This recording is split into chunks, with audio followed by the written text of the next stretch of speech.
በስመ አብ ወወልድ ወመንፈስ ቅዱስ አሐዱ አምላክ። ዝኸበርኩም ህዝበ እግዚአብሔር ነዚ ቅድስት ቤተ ክርስቲያን ትህቡ አገልግሎት ግዚኹምን ስራሕኩምን ዕረፍትኹምን አወሃሂድኩም ብኣንቃድዎን ብጥብዓትን ትከታተልዎ ዘለኹም ርኅሩሕ እግዚአብሔር ፈጣሪና አምላከ ቅዱሳን አበሳና በደልና ዕሽነትና ብዓይነ ምሕረት ጠሚቱ ክሳብ ሰዓዚ ብድሓነ ሰላም ዓቂቡ ኣብዚ ቅዱስ ጉባኤ ክንሳተፍ ንዝረዳእና ንዝደገፈና ንዘነቃቕሓና ልዑለ ባህሪ ፈጣሪና አምላከ ቅዱሳን ናይ ባህሪ ምስጋና ይብፅሓዮ። ንኩሎም በዚ ሰዓት እዚ ኣብ ፀበባ ኣብ ፀገም ኣብ ሽግር ንዘለው ራህዋ ሰላም ቅሳነት ዕረፍቲ ሃቦም ኣብ ቤት ማእሰርቲ ንዘለው ውፅሓራ ይፍጠረሎም። ብሕማም ምክንያት ተደኒሶም ኣብ ገዛውቶም ኣብ ሆስፒታላት ኣብ ቤት ማእሰርቲ ኣብ ማየ ጸሎት ዘለው ሕሙማን ፈውሰ ምሕረት የውርደሎም። ንኩሎም በዚ ሰዓት እዚ ኣብ ጭንቅብ ፀበባ ንዘለው ኣብ ሓዘን ንዘለው ደበሳ ቅዱሳን ይደብሶም። ንኩላህና ከዓ ዘስተውዕል ኣእምሮ ሂቡ መወዳእታና የፀብቀልና። ዝኸበርኩም ህዝበ እግዚአብሔር ንዓይ ንህዝቡ ከምኡውን ንዓይ ዝኸውን ህያው ቃሉ እግዚአብሔር ብምሕረቱ ኣብ አንደበተይ ከንብር ኣብ ጸሎትኩም ክትዝክሩኒ እናተማሕፀንኩ ንኩላህና ከዓ ዝሰምዓ ናይ እዛን መንፈስ ዝዓኮር ጥቕጥቕ ልቢ ዘተግብር ሰናይ ሕሊና ክወሃበና ናይ እግዚአብሔር ቅዱስ ፍቃድ ይኹነልና። እግዚአብሔር ረድዩና እግዚአብሔር ሰናይ ፍቃዱ ኮይኑ ኣብ ዘመነ ትንሣኤ ኢና ዘለና። ኣብ ዝሓለፈ ናይ ኣገልግሎት መደባትና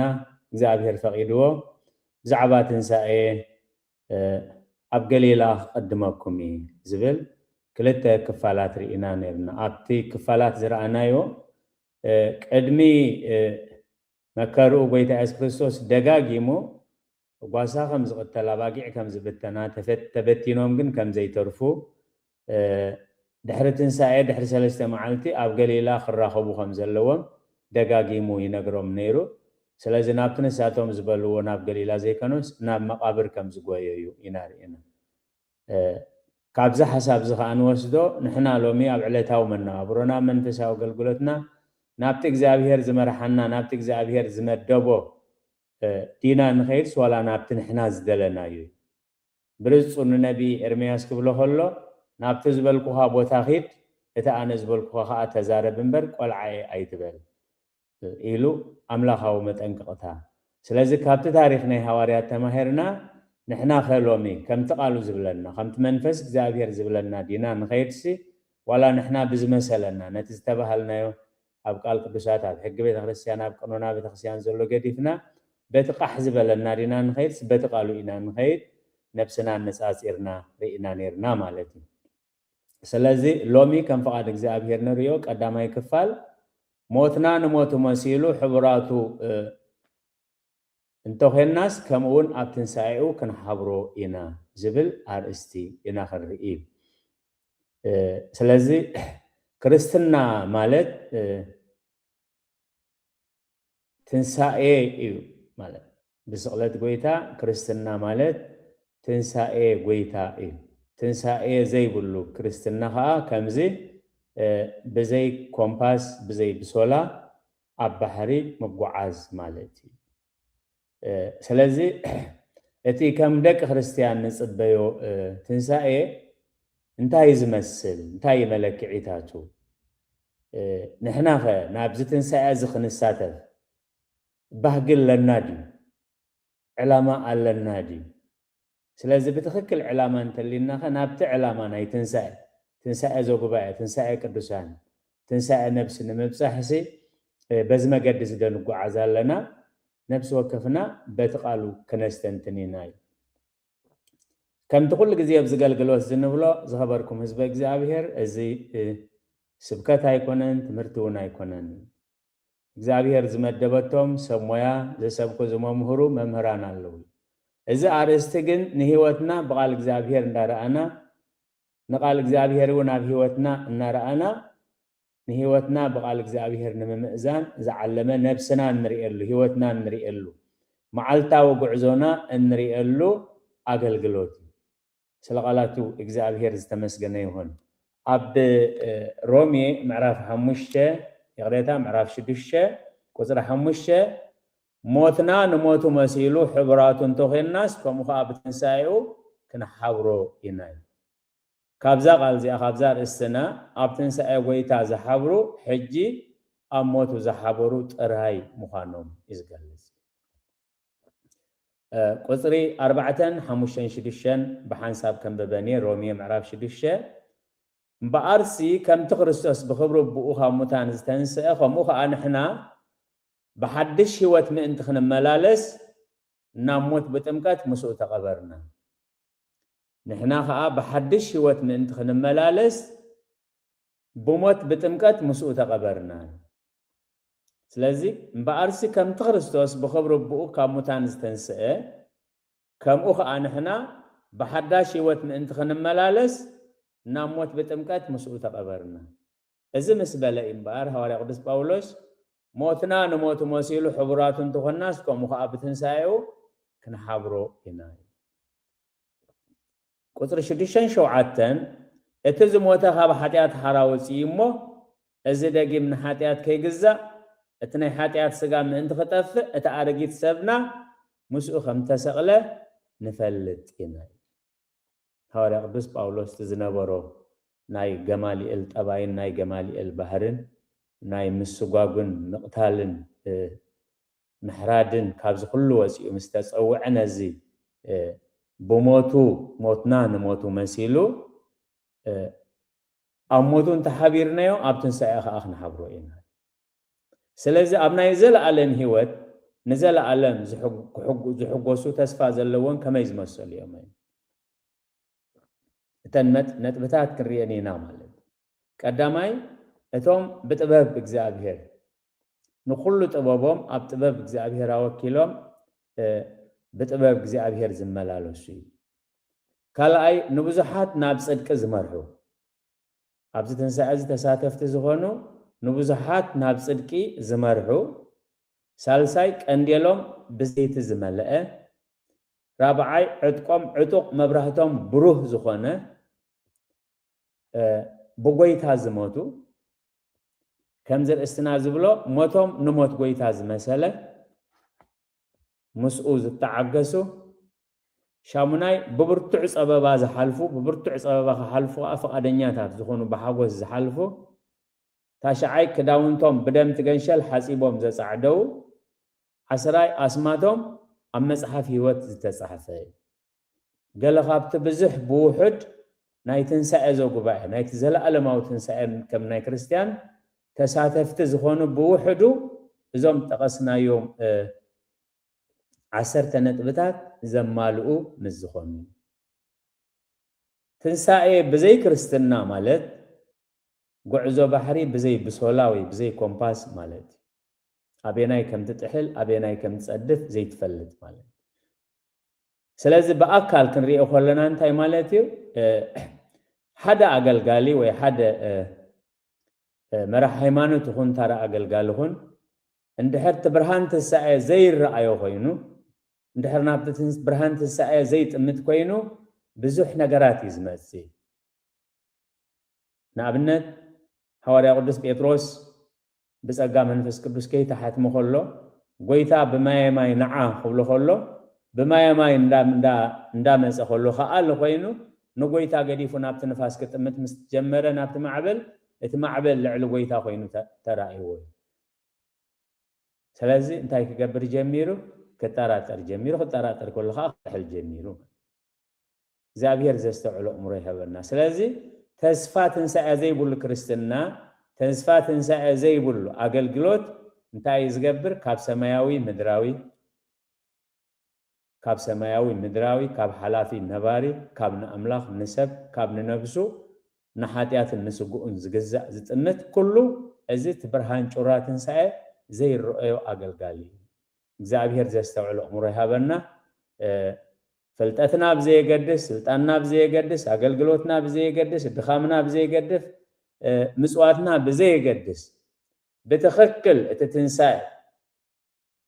ትንሳኤ ዘጉባኤ በትክክል ዘይረአና እንተ ኮይኑ البزي يقولوا مخنيات زمز إزغاء بتون قدمينا زنبرو زحالفي هواريا بيتروس إذا كله سأجات رأيوه نزل كله نجر مسخاخ موت يقبل سنيه أبكر محنت مجرد سم قويتا كيسوع تبعت هاي رخبن سبعة سم قويتا خزوع تبعت هاي رخبن أقعد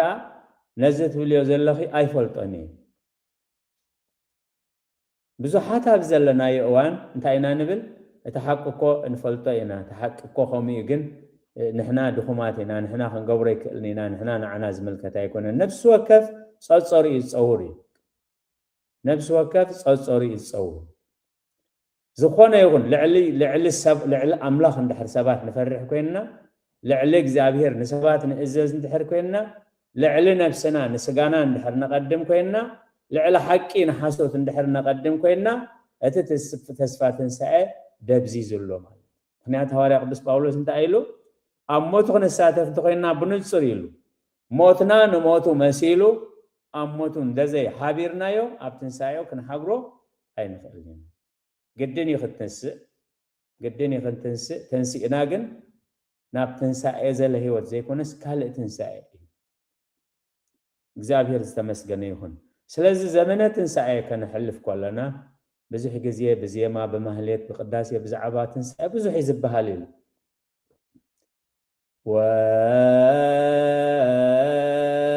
ወነአምን ትንሳኤ ሙታን ወሕይወተ ዘይመጽእ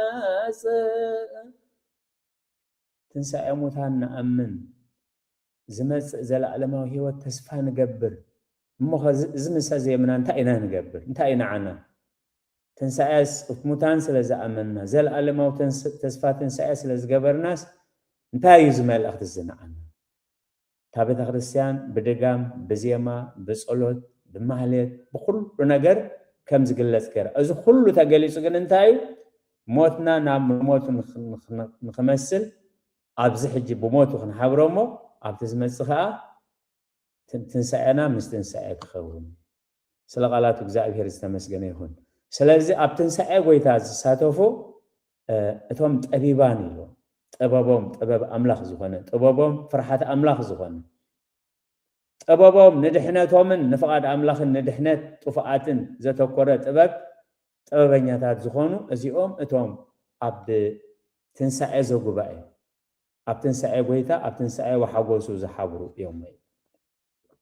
ኣብ ትንቢት ዳንኤል ምዕራፍ 12 ካብ 1 ክሳብ 3 በቲ ዘመንቲ ሚካኤል እቲ ምእንቲ ደቂ ህዝብኻ ዝቐውም ዓብይ መስፍን ክትንሲኡ ሽዑ ዘበን ፀበባ ክኸውን እዩ ከምኡስ ካብታ ህዝቢ ዝዓለውላ ጀሚሩ ክሳዕ ግዜት እታ ግዜቲኣ ኮቱ ኮይኑ ዘይፈልጥ በቲ ግዜትስ ህዝብኻ ኣብ መፅሓፍ ተፃሒፉ ዘበለ ክድሕን እዩ ዝኸበርኩም ህዝቢ እግዚአብሔር እናሓስቦ እንዛረቦ ነፍስ ወከፍ እንንቀሳቀሶ እዚ ዝሓስቦ ዘለኹ ሓሳብ ስመይ ኣብ መፅሓፍ ህይወት ከም ዝፅሕፍ ከፅሕፍ የኽእሎ ድዩ እዚ ዝዛረቦ ዘለኹ እንዳበልና ኩሉ ግዜ መዓልታዊ ህይወትና ናብዚ ዘተኮረ እዩ ምክንያቱ ኣብ መፅሓፍ ተፃሒፉ ዝተረኸበ ኢሉ ኣበና ኣብ መፅሓፍ ህይወት ክንሪአና ንሕና እንተለና ኣምላኽ እንተፈቐዶ እቲ ካልእ መፅሓፍ ናይ ህይወት መፅሓፍ ዘይኮነ እንታይ እዩ ዝመስል ናይ በዓል መስን ኣስማት ይብኡ ዘሎ ስለዚ ሎሚ ኢና ስማትና ኣብ ድላይና ክነፅሕፎ ኣብ መፅሓፍ ህይወት ክፅሓፍ ድሌትና ኣብ መፅሓፍ ሞት ክፅሓፍ ድሌትና እቲ ድሌት ኩላህና ህይወት ኢና ንደሊ ግን እቲ ናብራና እዩ ዝገልፆ ማለት ካብቶም ኣብ መሬት ምድሪ ደቂሶም ዘለውስ ብዙሓት ገሊኦም ናብ ናይ ዘለኣለም ህይወት ገሊኦም ከዓ ናብ ሓፍረትን ናብ ናይ ዘለኣለውን ነውርን ክበራበሩ እዮም እግዚአብሔር ካብ ዝሰውረና ኣብ ቁጥሪ 3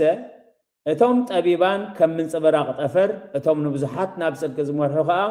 ከም ከዋኽብቲ ንዘለኣለም ክበርሑ እዮም ስለ ቃላት እግዚአብሔር ዝተመስገነ ይኹን እግዚአብሔር ምስኣቶም ይጸንበረና እቶም ጠቢባን ከም ምንጽበራቕ ጠፈር እቶም ንብዙሓት ናብ ጽድቂ ዝመርሑ ከዓ ከም ከዋኽብቲ ንዘለኣለም ክበርሑ እዮም ስለዚ ጥበበኛታት ክንከውን እንታይ ኮንኮን ዘለና ጥበበኛ ክትከውን ስለዚ ደለኻዮ ጥራይ ጥበበኛ ክትከውን ኣይከኣልን ኣብ መዝሙር ዳዊት ምዕራፍ 9 ቁጥሪ 12 ጥበበኛ ልቢ ምእንቲ ክንረክብሲ መዓልታታ ክንቆፅር መሃረና እዩ ሓለፋት ዘለና ክብሪ ሓለፋት ዘለና ሃብቲ ሓለፋት ዘለና ጥበብ ሓለፋት ዘለና ስልጣን እንታይ ክንገብር መሃረና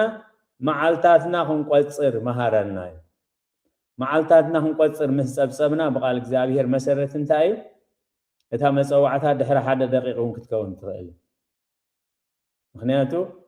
ቁኑተ ይኩን ሃቄክሙ ወህትወ መሃተወክሙ እስመ ኢተኣምሩ ማእዚ ይመፅእ ሃዳስ ባለቤት ሓቋቁኹም ዕጡቕ መብራህትኹም ብሩህ ይኹን እቲ ጎይታኹም ጎይታ ንብረትኩም ጎይታ ስልጣንኩም ጎይታ ፍልጠትኩም ኣበይ ናይ ግዜ ከም ዝመፅእ ኣይትፈልጡን ደጊሙ ኣነፂሩ ፍርቂ መዓልቲ ወይ ፍርቂ ለይቲ ንግሆ ወይ ምሸት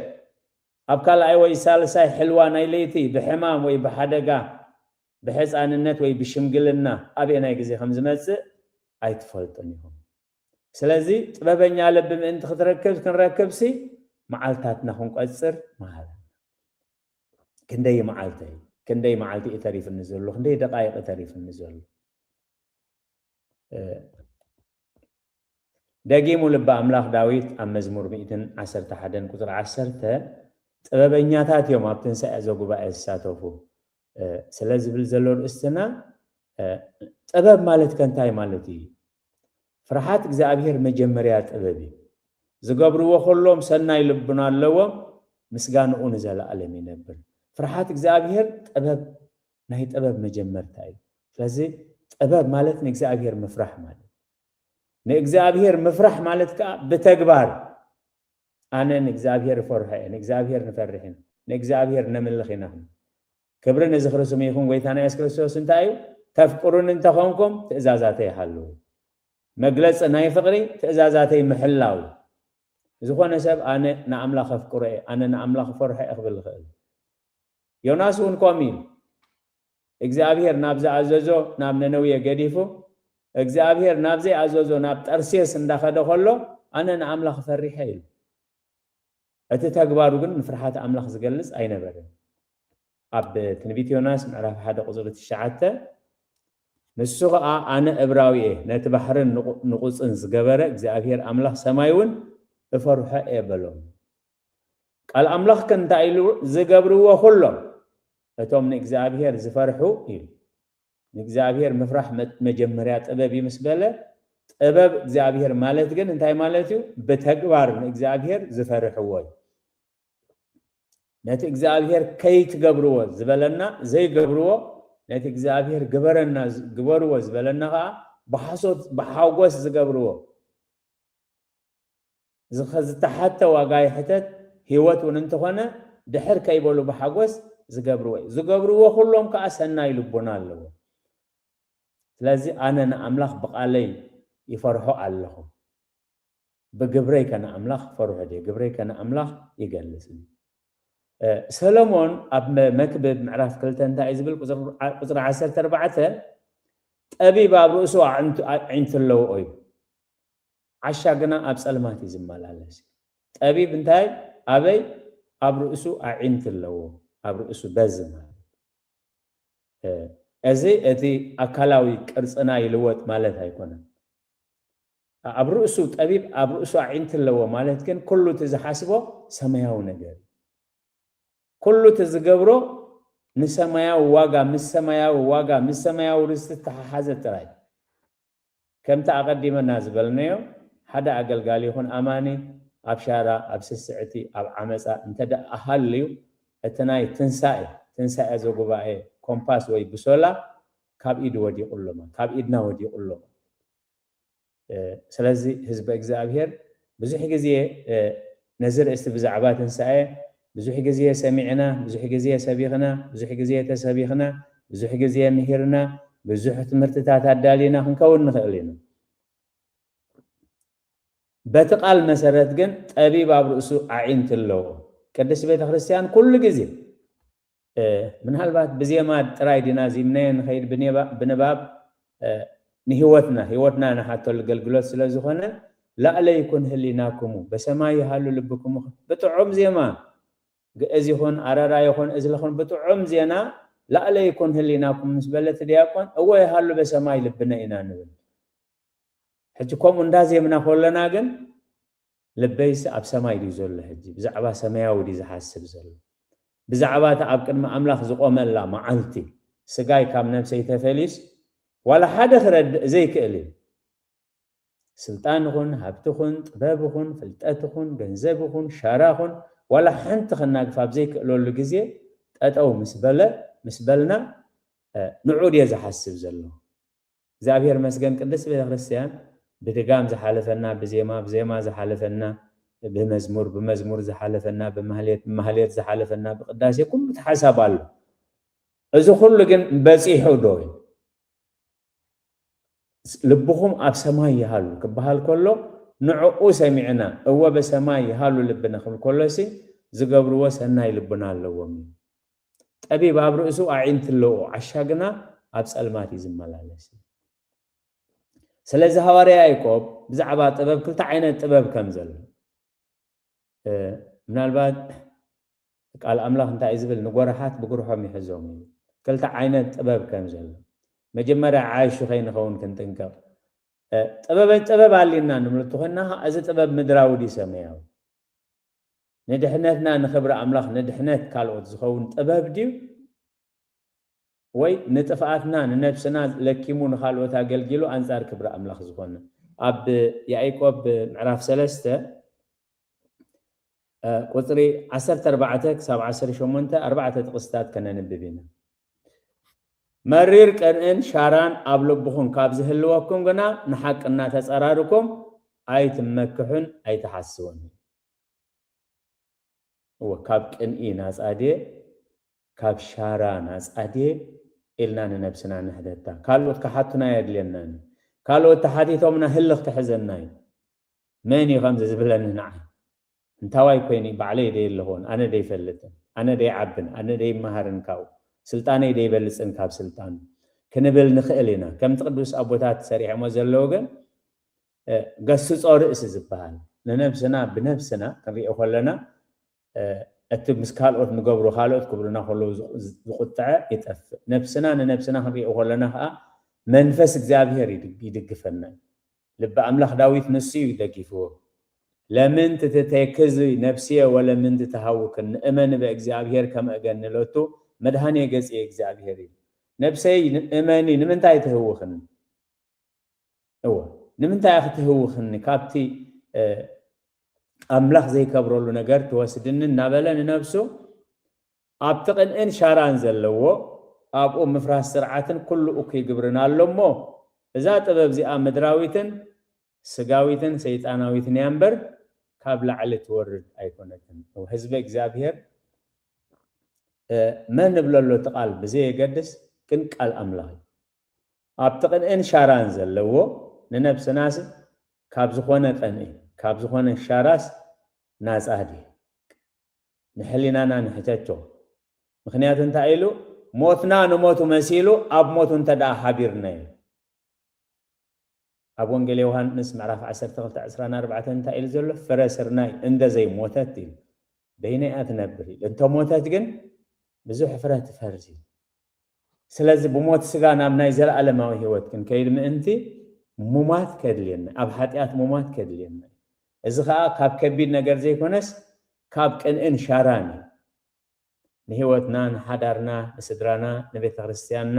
نهاجرنا نعلم زبالاش زلو ازي كن شاران زبحالي ازي شارازي اب تقمز تمركسه اب عمل زتمركسه انت هر كوينو از مودعتو ازي خوفي زغون ابتقن شاران زلوا ابو مفراس سرعات كل اوكي جبرنا الله اتوم لكانا كهنات يسوع كريستوس حنسا مسكنولو بقين عينتهم سلاذ عوره موتات انت تنسال مسامات انت تنصح عورات انت تنقحه نعاتهم من ما يكونن حنسب اتخوفو بقني عينتهم عيروهم كابز خمس سورنا سلازي حواري يعقوب ابتقن انشاران زلو سبنا الناتو صقا لو نناتو مسقال الله نناتو صقا الله ناب صقانا خنطم ናብቲ እግዚአብሔር ዝሃበና እንታይ ናተይ ጸጋ ናብቲ ጸጋና ክንጥምን ናብቲ መስቀልና ክንጥምን መስቀልና ምስናይ ካልኦት መስቀል ከነተሓሕዞ ከነዋዳድሮ ኣይንፈትን ኣነ ዝኹሉ ሽግር ዝበፅሓኒ ዘሎ እንታይ ስለ ዝኾንኩ በዓል ክርስቶ ዶ ካባይ ኣይገዱን ኣነ ደይ ሓይሽን ካብ በዓል ክርስቶ ከምኡ ኢልና ከነዋዳድር መስቀልና ምስ ካልኦት መስቀል ከነዋዳድሮ ኣይንኽእልን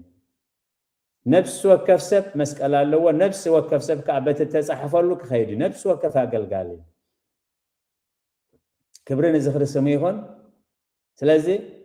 ዮሴፍ ኣብ ምድሪ ግብፅ ተሸይጡ ጌልያ ኸውን ነይርዎ ሙሴ 40 ዓመት ኣባጊዕ ክጓሰ ነይርዎ አብርሃም ስደተኛ ኸውን ነይርዎ አቦና ይስሐቅ ብልሕሴት ኣብ ክሳዱ ክዓልብ ነይርዎ ክሳብ ንሞት ዝቐብጽ ንህይወት ዝቐብጽ ማለት ያዕቆብ ምእንቲ ጓል 14 ዓመት ምእንቲ ጽድቂ 10 ዓመት ክግዛእ ነይርዎ ነፍስ ወከፍ ነናቱ ዝኾነ መስቀል እዩ ዘለዎ ስለዚ እንድሕር ጸጋና ዘየለሊና ኢና ናብ ቅንኢ ንኣቱ ቅንኢ ከዓ ናብ ሻራ ይመርሓካ ይፈልጡ ኩሉ ነገር ሕጊ ይፈልጡ እዮም ሓንሳብ ብቅንእን ብሻራን ምስ ዓወረ ግን በርባን ይፈታሕ ክርስቶስ ግን ይሰቐል ኢሎም ነቲ ህዝቢ ነቲ ኩሉ ሰብ ከጋጊ ዋላ ሓንቲ ዘይፈልጥ ህዝቢ ትሻራ ጸላም እንዳዘወሩ ተመራሕቲ ጽባሕ ክሓተኩም ይትገዛኢ ጲላጦስ በርባን ይፈታሕ ኢየሱስ ግን ይሰቐል ኢልኩም ጥራይ ጨርሑ ኢሎም ስለዚ እቲ ቅንእን ሻራን ቀሊል ሕማም ገርና ኸይንወስዶ ሐዋርያ ቅዱስ ጳውሎስ መንሽሮ ይልወሎ ማለት ዘይፍወስ ሕማም ኣብቲ ቅንእን ሻራን ዘለዎ ኣብኡ ምፍራስ ስርዓትን ኩሉ እኮ ይግብርና ኣሎ ሰበብ ቅንእን ኣብ ሻራን እንተኣቲ ዝኾነ ሓጢኣት ክገብር ድሕራ ይብልን እግዚአብሔር ዘስተውዕለብን እዛ ጥበብ እዚኣ ምድራዊትን ስጋዊትን ሰይጣናዊትን እምበር ካብ ላዕሊ ትወርድ ኣይኮነን እግዚአብሔር ዘስተውዕሎ እምሮ ይሃበና ስለዚ በአንጻሩ ናይዚ ጥበብ ዝዳ እንታይ ኣብ ቁጥር 17 እታ ናይ ላዕሊ ጥበብ ገና ቀድም ንጽህቲ ኣይ ደሓሩን ሰላማዊት ኣይ ለእምቲ ሰማዕ ምሕረትን ጽቡቕ ፍረን ዝመልአት ብዘይ ዝርየትን ብዘይ ግብዝናን እቲ ሻራ ኣብቲ መንፈሳዊ ህይወት እውን መጽኡ ከይተፈለጠን ሻራ ማለት እንታይ ማለት ንጎይታ ኢየሱስ ክርስቶስ ክሕዝዎ ከለው ብዘይ ፈቃድ ጎይታ እንታይ ገይሩ ጴጥሮስ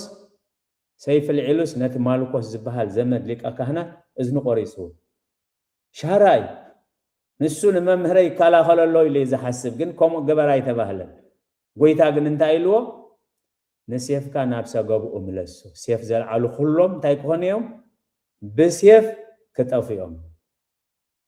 ስለዚ ጎይታ ሻራ ክንገብረሉ ኣይደልየን እግዚአብሔር ዘስተውዕለ እምሮ ሃበና ነዛ ኣገልግሎት ንከታተል ዘለና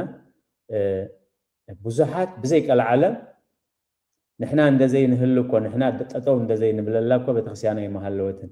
ንሕና ጠጠው እንደዘይ ንብለላኮ ተዋህዶ ኣይመሃለወትን ኢሎም ሓዊሎም ዝዛረቡ ሰባት ኣለዉ ግን ቤተክርስቲያን ብርዓና ኣይኮነትን ትቐው ንቤተክርስቲያን ኣብዚ ኸውሒ ክስርታ ኢሉ ደጌታት ሲኦል ኣይክሒቅ መለኮታዊ ቃል እዩ ንሕና ካብታ ቤተክርስቲያን ከይንፍለ እንድሕር በኣና ትህሉ ኸይና ንሕና ኸይሃሎና ምን ኣጽኒሕዋ እንድሕር በኣና ክትህሉ ኸይና ንሕና ምስ ሓለፍና ምሳና ክትሓልፍ እያ ቤተክርስቲያን ብሰብ ትጸንሕ ብሰብ ትጠፍእ እንትትኸውን ነይራ ኣብ ዘበን ዲዮቅልጥያኖስ ኣብ ዘበን መክሲሚያኖስ ተናይ 40 ዓመት ናይ ሰማዕታት ዘበን ምጠፍእ ክርስትና ስለዚ ቤተክርስቲያን ከይትጠፍእ እምነት ከይንጠፍእ ኣይንሸገር ዋኑ ኣለዎ እምነት ንሕና ካብታ ቤተክርስቲያን ከይንጠፍእ ንሕና ካብቲ እምነት ከይንጠፍእ እዚ ክንጥንቀቕ ኣለና እዚ ክንገብር ከዓ እግዚአብሔር ይደግፈና ስለዚ እታ ናይ ላዕሊ ጥበብ ገና ቀድምታ ንጽህት እያ ድሓሩን ሰላማዊት እያ ብጣዕሚ ከነስተባህለሉ ኣብቲ መንፈሳዊ ህይወት መንፈሳዊ ዝመስል መንፈሳዊ ቅንኢ ዝመስል ግን አንጻር እግዚአብሔር አንጻር ቃል እግዚአብሔር አንጻር ድሕነትና ዝኾነ ዮሐንስን ያዕቆብን ኮሚዮም ገይሮም ኣብ ሉቃስ ምዕራፍ 9 ሰብ ሰማርያ ንጎይታ ኢየሱስ ክርስቶስ በተዓዶም ምሕላፍ ምስ ከልእዎ እንታወትዮም እዚኣቶም ንመምህርና ኩሉ ዝኽእል መምህርና ንመምህርናስ በዚ ምሕላፍ ክኸልእዎ ኢሎም ታይም ሓደ ሕቶኦም ሓቲቶም በቃ ንሰማርያ ክነጥፋኣስ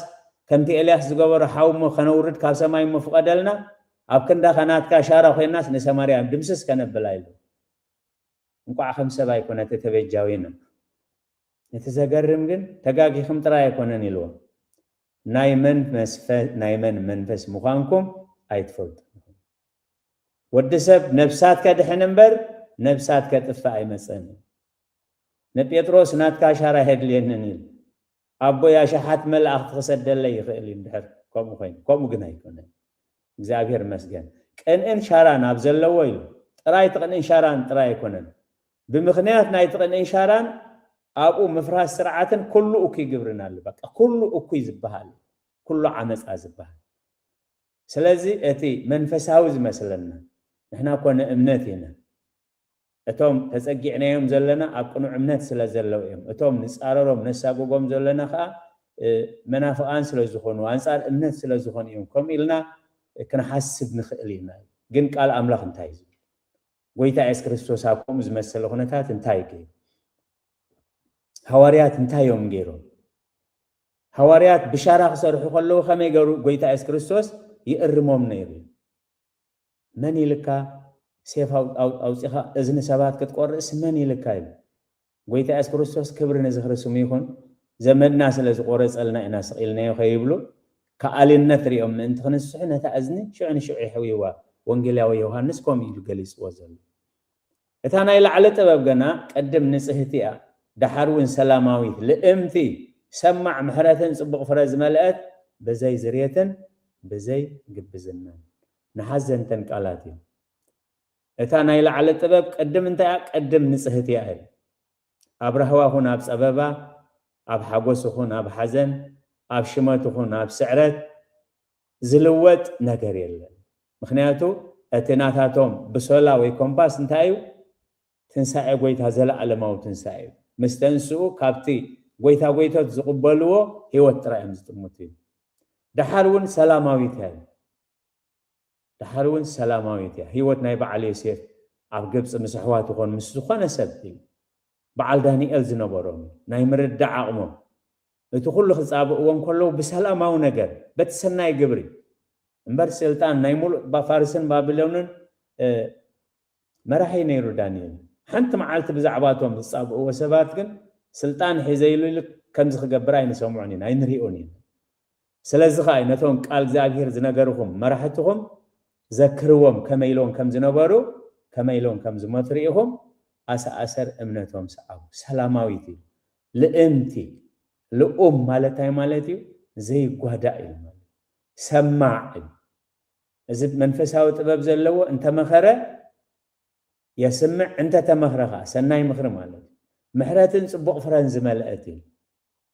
بزي زريتن بزي قبزنانه نوتهم سلام زقبرون اتفرز صدقي بسلام يزرؤهم سلام على እግዚአብሔር ተመስገነ ይሁን ጎርሒ ወይ ጥበብ አንፃር ቃል እግዚአብሔር አንፃር አምላኽ ዝኾነ ጥበብ ንበዓልኻ ይጎድእ ንኻልኦት ትጎድእ ብቐንዱ ከዓ አንፃር እግዚአብሔር ትኸይድ ተመን አዚ ጎራህ ከም ዝነበረ ጎርሑ ግን መጀመሪያ ንዑ ይጎዲእዎ دحراي كأنا أدام النزور نقولي إيوه مجمر ياجن تاجرحي نايتمن نبعلي تقولي أب زفترات معرف سلسة قصر هذا تعزبل إجزابير أملاح كابز فترة كل أراويت مرور تمارين جرح نبره تمن يجرح نبره الذكر حزقن ناي كفاءات جرحي نكفاءات زخانة كم زعنت كفاءات يغا أب إيوب نعرف حموش خاب 10 حدق 17 سنة تعزبل إجزابير نجرحات بجرحهم يحزون إجزابير نجرحات بجرحهم يحزون بتنقل يقدروا مقالة نجار كن خياسلو تقع نمخرط أويات يزرزرون سلقالات إجزابير تمسجنيهم من البعد بحريلكم زعاتهم نتليهم أرستنا كاب مال اختهاري قدس باولوس ناب سبرومي نعرفش ديش تقصر حموشته